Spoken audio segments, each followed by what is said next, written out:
दोस्तों कहते हैं वक्त जख्म भर देता है, लेकिन अगर वही जख्म सालों बाद फिर खुल जाए तो क्या होगा? तलाक के 7 साल बाद एक पति अपनी पुरानी पत्नी के दरवाजे पर पहुंचा। चेहरे पर सिर्फ एक सवाल, और दरवाजा खोलते ही पत्नी ने जो किया उस पल पूरे मोहल्ले की आंखें भर आई। दोस्तों, इस पूरे कहानी को जानने के लिए वीडियो के अंत तक बने रहें। दोस्तों, सुबह का समय था। रसोई में अदरक वाली चाय की खुशबू और तवे पर सिकते पराठों की महक पूरे घर में फैल रही थी। मानसी तेजी से अपने हाथ चला रही थी, नाश्ता तैयार करने में जुटी हुई थी। उसका चेहरा शांत था, लेकिन मन में एक अजीब सी हलचल थी, जैसे हर दिन की तरह आज भी कुछ अनचाहा होने वाला हो। तभी कमरे से एक गुस्से भरी कड़कती आवाज पूरे घर में गूंज उठी। मानसी, कहां मर गई? जल्दी यहां। आवाज इतनी तेज और तल्ख थी कि मानसी का दिल कांप उठा। उसकी सांसें तेज हो गई और उसने जल्दी जल्दी तवे पर सिक रहा पराठा उतारा, गैस बंद की और हाथ पोंछते हुए कमरे की ओर दौड़ पड़ी। लेकिन अभी वो कमरे तक पहुंच भी नहीं पाई थी कि फिर से वही गुस्से भरी आवाज गूंजी। मानसी, सुनाई नहीं देता क्या तुम्हें? मानसी ने कांपती आवाज में पूछा। जी, क्या हुआ? मानव, उसका पति, गुस्से से तमतमाते हुए बोला। कितनी बार कहा है कि मेरी एक आवाज में ही मेरे सामने हाजिर हो जाया करो। कहते हुए उसने अपनी शर्ट उठाई और मानसी की ओर फेंकते हुए कहा, आज मुझे ये शर्ट पहनकर ऑफिस जाना है, इसे अच्छे से इस्त्री कर दे। मानसी ने जल्दी से शर्ट उठाई और इस्त्री करने लगी। उसका मन भारी था, लेकिन उसने चुपचाप काम शुरू कर दिया। तभी बाथरूम से मानव की आवाज फिर गूंजी। अरे मानसी, तौलिया क्यों नहीं रखा? जल्दी तौलिया ले आ, मुझे देर हो रही है। मानसी ने इस्त्री बीच में छोड़ी और तौलिया लेने दौड़ी। बाथरूम के दरवाजे तक पहुंचकर उसने तौलिया मानव की ओर बढ़ाया। मानव ने तौलिया झपटते हुए ताने मारते हुए कहा, यह भी हर बार याद दिलाना पड़ेगा क्या? मानसी वापस इस्त्री करने के लिए पलटी, लेकिन जल्दबाजी में उसका पैर पलंग के कोने से टकरा गया। दर्द से उसका चेहरा सफेद पड़ गया। उसने कराहते हुए अपने पैर को सहलाया और फिर शर्ट पर ध्यान दिया, लेकिन जैसे ही उसकी नजर शर्ट पर पड़ी, वो सन्न रह गई। शर्ट का एक हिस्सा जल चुका था। हे भगवान, अब क्या होगा? मानसी के होंठ कांपने लगे। डर के मारे उसका शरीर थरथर कांप रहा था। तभी बाथरूम का दरवाजा खुला और मानव बाहर आ गया। मेरी शर्ट तैयार है? उसने गुस्से में पूछा। मानसी कुछ बोल ही नहीं पाई। जैसे ही मानव की नजर जली हुई शर्ट पर पड़ी, उसकी आंखें गुस्से से लाल हो गई। ये क्या कर दिया तूने? ये मेरी फेवरेट शर्ट थी, वो गरजा। सॉरी, गलती से। मानसी ने डरते डरते सफाई देने की कोशिश की, लेकिन मानव ने उसे बीच में ही रोक दिया। तुझसे एक काम ढंग से नहीं होता, वो चिल्लाया। तभी पास के कमरे से ज्योति, मानव की बड़ी भाभी, अकड़ के साथ कमरे में दाखिल हुई। उसकी चाल में एक अजीब सा घमंड था।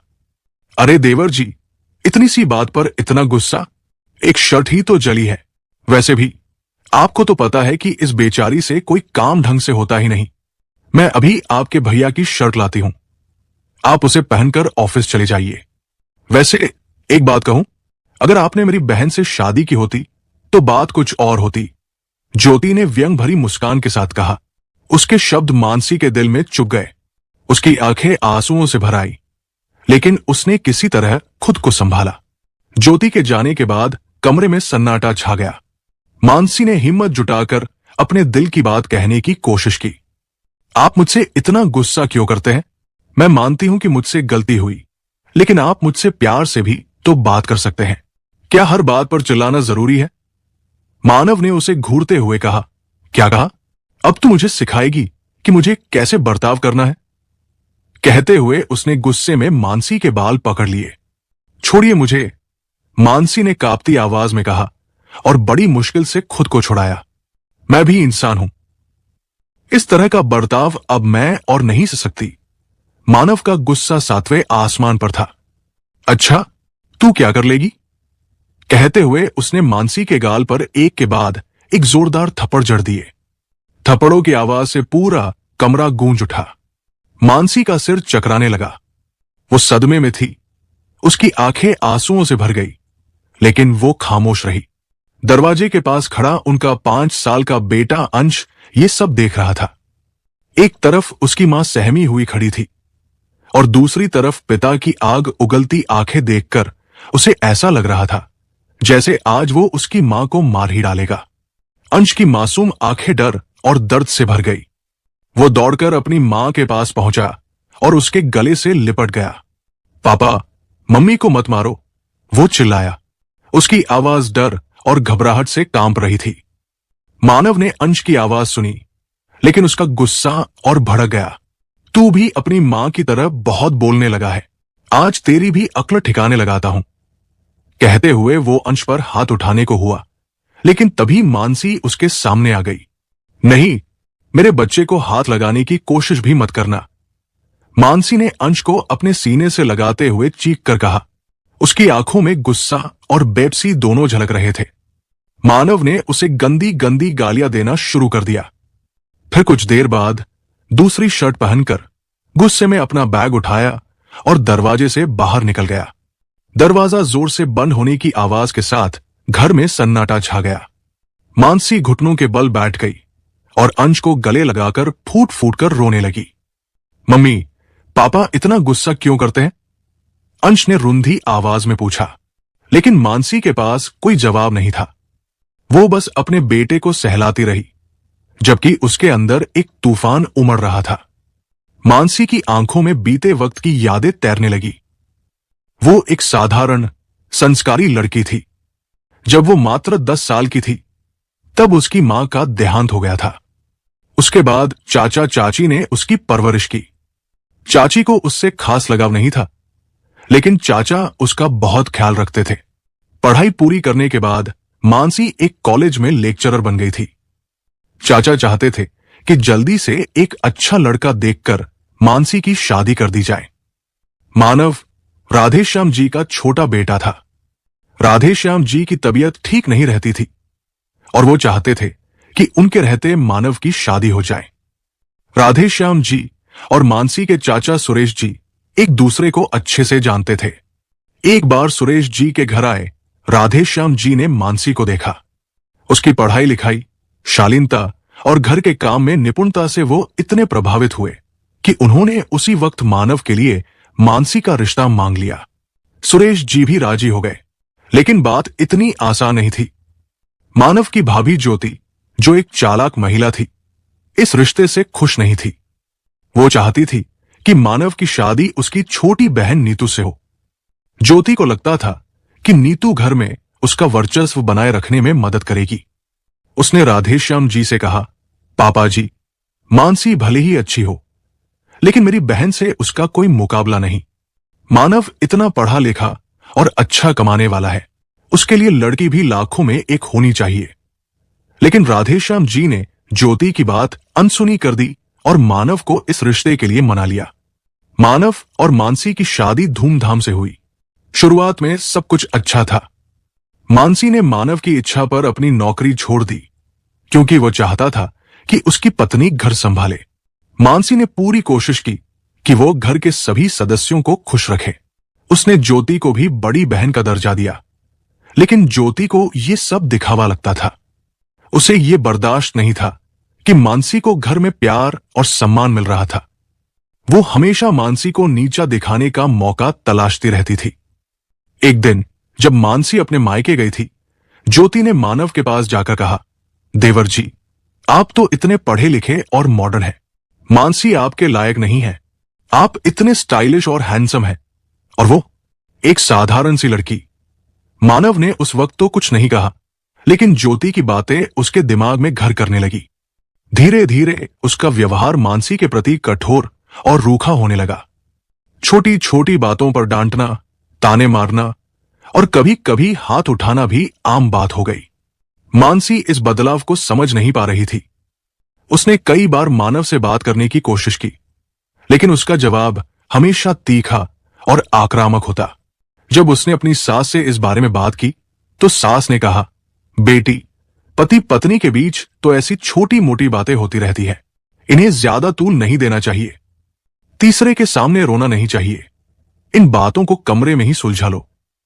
लेकिन राधेश्याम जी, मानसी के ससुर, उसकी हालत समझते थे। वो अक्सर मानव को समझाने की कोशिश करते, लेकिन मानव उनकी बातों को अनसुना कर देता। कुछ समय बाद राधेश्याम जी, जो दिल के मरीज थे, को एक दिन तेज दर्द हुआ।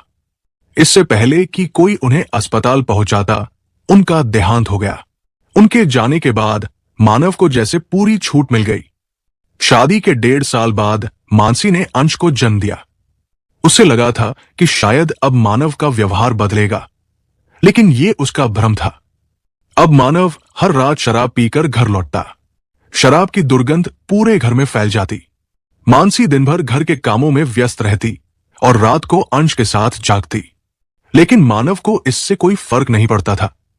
एक रात मानसी ने हिम्मत जुटाकर कहा, आप इतनी रात तक बाहर रहते हैं, शराब पीकर आते हैं, कम से कम थोड़ा तो ख्याल करें। मानव भड़क गया। क्या कहा? मैं काम करता हूं, घर चलाता हूं, और तू क्या करती है? रोटियां पकाती है और बच्चे को संभालती है।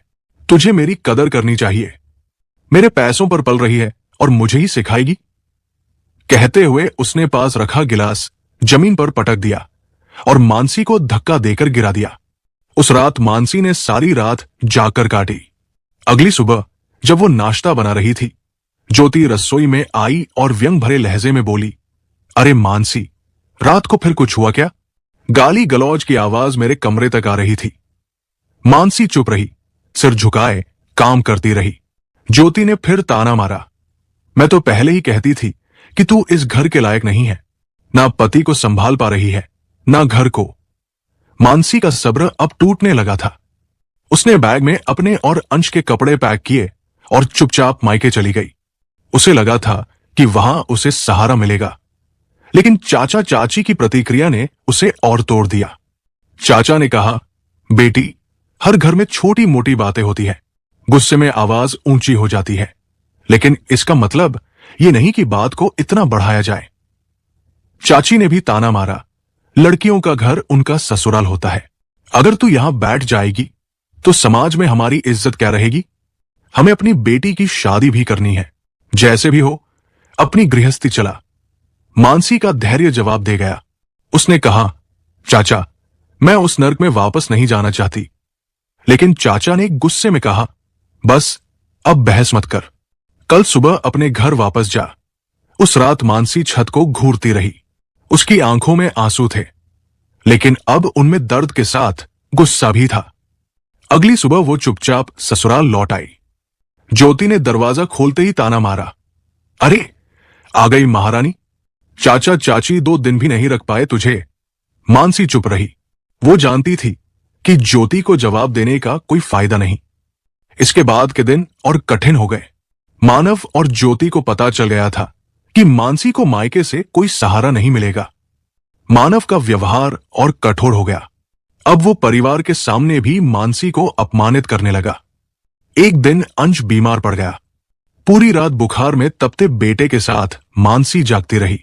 उसने मानव को कई बार उठाने की कोशिश की, लेकिन उसने झुंझलाते हुए कहा, मुझे सोने दे, ये सब तेरा काम है।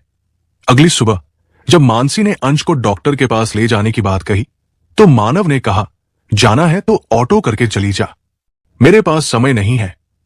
मानसी भीतर तक टूट चुकी थी। उसने अंश का इलाज कराया, लेकिन अब वो इस जिंदगी को अपनी नियति मान चुकी थी।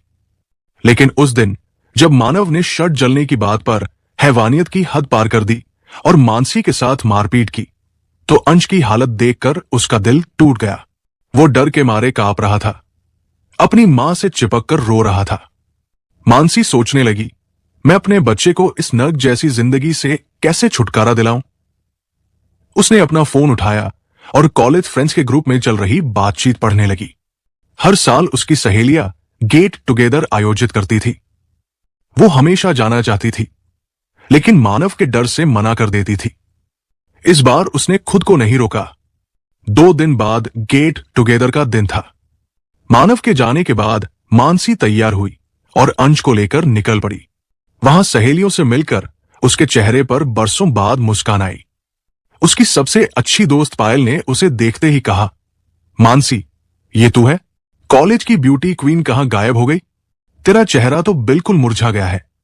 मानसी ने बात टालने की कोशिश की, लेकिन पायल की नजर उसकी गर्दन और बाजुओं पर पड़े निशानों पर गई। ये निशान कैसे, मानसी? उसने पूछा। मानसी की आंखें भर आई।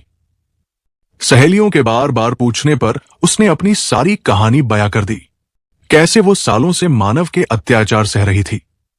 पायल की आंखों में भी आंसू आ गए। वो बोली, मानसी, क्या तुझे नहीं लगता कि तू अपनी और अपने बेटे की जिंदगी बर्बाद कर रही है? तूने सबसे बड़ी गलती ये की कि तूने अपने हिटलर जैसे पति के कहने पर नौकरी छोड़ दी। तू पढ़ी लिखी, होशियार लड़की है, फिर इतना अन्याय कैसे सह सकती है? पायल की बातें मानसी के दिल और दिमाग पर चोट कर रही थी। घर लौटते समय पायल ने उसे अपनी गाड़ी से छोड़ा और कहा, कभी भी जरूरत हो मुझे याद करना। घर पहुंचकर मानसी ने राहत की सांस ली कि मानव अभी तक नहीं आया था। अगली सुबह अंश को स्कूल भेजने के बाद वो नाश्ता बना रही थी। तभी ज्योति आ गई और बोली, देवर जी, अपनी पत्नी को काबू में रखो। कल पूरे दिन गायब थी, ना जाने कहां मटर गश्ती कर रही थी। सारा काम मुझे करना पड़ा। ये सुनते ही मानव की आंखें गुस्से से लाल हो गई। वो तेज कदमों से रसोई में गया जहां मानसी रोटी बना रही थी। उसने पीछे से उसके बाल पकड़े और घसीटते हुए बाहर ले आया। मुझे बिना बताए तू बाहर गई थी? हिम्मत कैसे हुई तेरी? मानसी दर्द से कराहते हुए बोली, मैं अपनी सहेलियों से। मानव ने उसे चुप कराते हुए चिल्लाया, मेरी जानकारी के बिना गई कैसे? इस घर में रहना है तो कायदे से रह। तभी उसका फोन बजा। ऑफिस से कॉल था। वो जल्दी में मानसी को धक्का देकर जमीन पर गिरा गया और बिना नाश्ता किए निकल गया। मानसी का शरीर दर्द से कराह रहा था, लेकिन उसके मन में एक आग जल रही थी। उसने अपने आंसू पोंछे और फैसला किया कि अब उसे कुछ करना होगा। उसने घर के काम खत्म किए, अपना पुराना लैपटॉप निकाला, सर्टिफिकेट्स इकट्ठा किए और रिज्यूमे अपडेट किया। उसने तय किया कि वो आत्मनिर्भर बनेगी। उसने शहर के हर कॉलेज और स्कूल की वेबसाइट पर जाकर नौकरी की तलाश शुरू की, लेकिन हर जगह अनुभव की मांग थी और उसके पास 7 साल का लंबा गैप था। फिर भी उसने हार नहीं मानी और कई जगह आवेदन भेजे। शाम को वो लैपटॉप पर नौकरी के जवाब का इंतजार कर रही थी। तभी दरवाजे पर तेज आवाज हुई। मानव लिफाफा लेकर खड़ा था। मानसी ने लिफाफा खोला और कागज देखकर सन्न रह गई। तलाक? उसने कांपते हुए कहा। हां, मानव ने ठंडे लहजे में कहा, और अंश मेरे पास रहेगा। तू बेरोजगार है, उसकी देखभाल नहीं कर सकती। मानसी की आंखें अंश के मासूम चेहरे पर टिक गई। वो रो देना चाहती थी, लेकिन उसने खुद को संभाला। अगर मैं आज हार गई तो अंश का भविष्य बर्बाद हो जाएगा, उसने सोचा। अगली सुबह उसने पायल को फोन किया। पायल, मैं अब इस घर में नहीं रह सकती। मानव तलाक देना चाहता है और अंश को मुझसे छीनना चाहता है। मुझे तुम्हारी मदद चाहिए। क्या तुम मेरे लिए किराए पर एक छोटा सा घर ढूंढ सकती हो? पायल ने तुरंत कहा, तू मेरे साथ रह सकती है। नहीं पायल, अगर मैं तुम्हारे घर रही तो मेरे ससुराल वाले मेरे चरित्र पर कीचड़ उछालेंगे और कोर्ट में इसका इस्तेमाल करेंगे। ठीक है, मैं तुम्हारे लिए घर ढूंढती हूं, पायल ने कहा। उसी दिन उसने अपने घर के पास एक छोटा सा घर ढूंढ लिया। मानसी ने अंश के साथ अपने कपड़े और कुछ पैसे लिए और चुपचाप घर से निकल गई।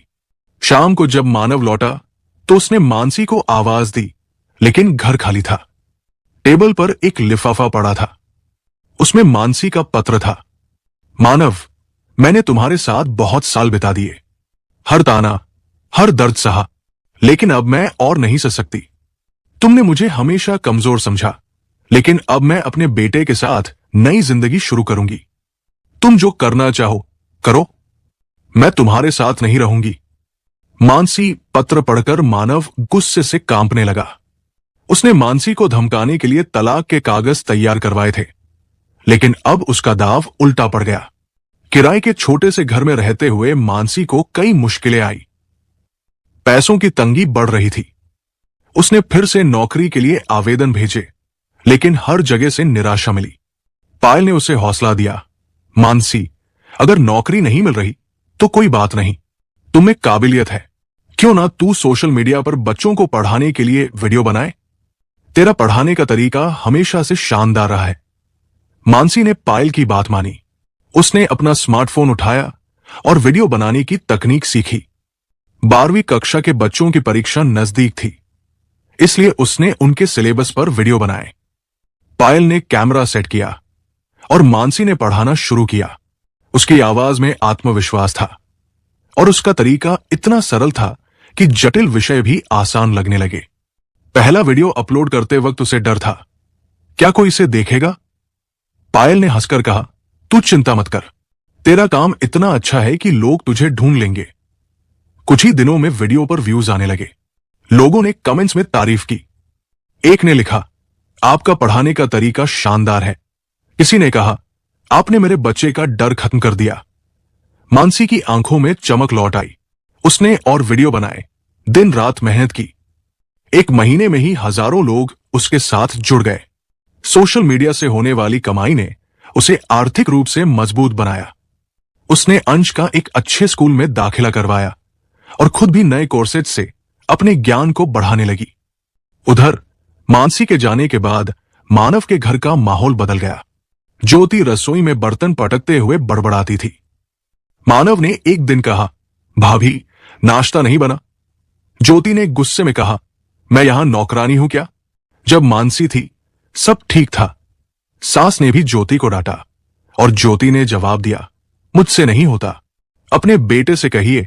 सास ने मानव से कहा, मानसी को वापस बुला, वरना ये घर बर्बाद हो जाएगा। मानव भड़क गया, मैं उसे नहीं बुलाऊंगा, वो खुद आएगी। तभी दरवाजे की घंटी बजी। ज्योति ने दरवाजा खोला और एक कागज मानव को थमाते हुए बोली, तलाक के कागज है, तुम्हारी पत्नी ने भेजे हैं। मानव के पैरों तले जमीन खिसक गई। मामला कोर्ट में गया। पहली सुनवाई में मानसी ने अपनी सारी आपबीती बताई। मानव के वकील ने उस पर लापरवाह और बदचलन होने का आरोप लगाया, लेकिन मानसी ने मेडिकल रिपोर्ट्स और गवाह पेश किए। जब अंश को कोर्ट में बुलाया गया, उसने कहा, मैं मम्मी के साथ रहना चाहता हूं। पापा मम्मी को बहुत मारते थे, मैं उनके साथ नहीं रहना चाहता। मानव का चेहरा शर्मिंदगी से भर गया। अगली सुनवाई में फैसला आना था। मानसी ने इंस्टॉलमेंट पर एक छोटा सा घर खरीद लिया और अंश के साथ वहां शिफ्ट हो गई। सुनवाई से एक दिन पहले मानव का फोन आया। उसने मिलने की इच्छा जताई। मानसी तैयार हो गई। मानव उसके घर पहुंचा। घर छोटा लेकिन सुव्यवस्थित था। क्या बात करनी थी? मानसी ने पूछा। मानव ने नरमी से कहा, मानसी, मुझे अपनी गलतियों का एहसास हो गया है। तुम्हारे बिना घर बिखर गया है, मुझे माफ कर दो, वापस चलो। मानसी ने कठोर स्वर में कहा, मौका? तुम्हें हर दिन मौका था, लेकिन तुमने हर बार उसे बर्बाद किया। मैं तुम्हें माफ नहीं कर सकती। मेरी जिंदगी में अब तुम्हारी कोई जगह नहीं है। मानव गिड़गिड़ाता रहा, मगर मानसी नहीं पिघली, क्योंकि मानव का हर दर्द उसे नहीं मानने के लिए मजबूर कर रही थी। अंत में मानव भारी मन से चला गया। मानसी ने अपने बेटे अंश को गले लगाया और बोली, आज से मैं तुम्हारी मां और बाप दोनों हूं मेरे बच्चे। मानसी आज अपने बेटे अंश के साथ बहुत खुश है। मानसी ने आखिर साबित कर दिया कि जब एक औरत अपने साहस और आत्मसम्मान के साथ आगे बढ़ती है, तो वो न केवल अपनी जिंदगी बदलती है, बल्कि दुनिया के लिए मिसाल बन जाती है। दोस्तों, आपको यह कहानी कैसी लगी? कमेंट में जरूर बताएं और ये भी शेयर करें कि आप भारत के किस शहर से इसे देख रहे हैं। अगर आपको यह कहानी पसंद आई तो इसे अपने दोस्तों के साथ शेयर करें और हमें सपोर्ट करें, ताकि हम ऐसी प्रेरणादायक कहानियां आपके लिए लाते रहें। जय हिंद, जय भारत।